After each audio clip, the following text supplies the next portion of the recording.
यह कहानी ऐसे योद्धा की जिसे लोग दानवीर कर्ण के नाम से जानते हैं। कर्ण पांडवों में सबसे बड़े थे और इस बात का पता सिर्फ माता कुंती को ही था। कर्ण का जन्म कुंती के विवाह से पहले ही हो गया था, इसलिए लायक लाज के डर से कुंती ने कर्ण को छोड़ दिया था। लेकिन कर्ण का जन्म कुंती के विवाह से पहले कैसे हो गया, इसके पीछे भी एक कहानी है। बात उस समय की है जब कुंती का विवाह नहीं हुआ था और वह सिर्फ राजकुमारी थी।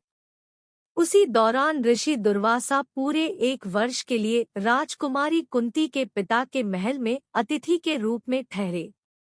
कुंती ने 1 वर्ष तक उनकी खूब सेवा की।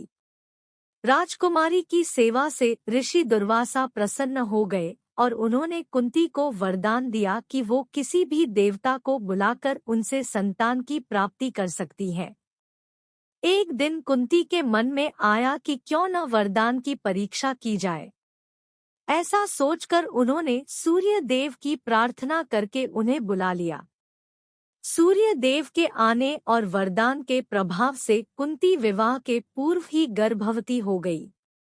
कुछ समय बाद उन्होंने एक पुत्र को जन्म दिया जो सूर्य देव के समान ही प्रभावशाली था।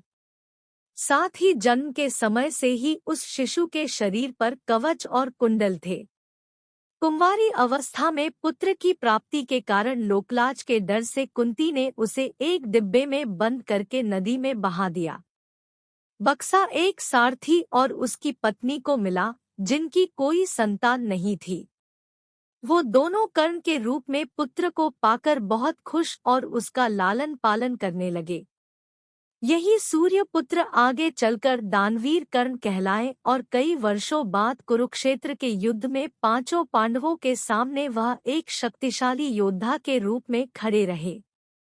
कहानी अच्छा लगा तो लाइक शेयर सब्सक्राइब जरूर कर देना।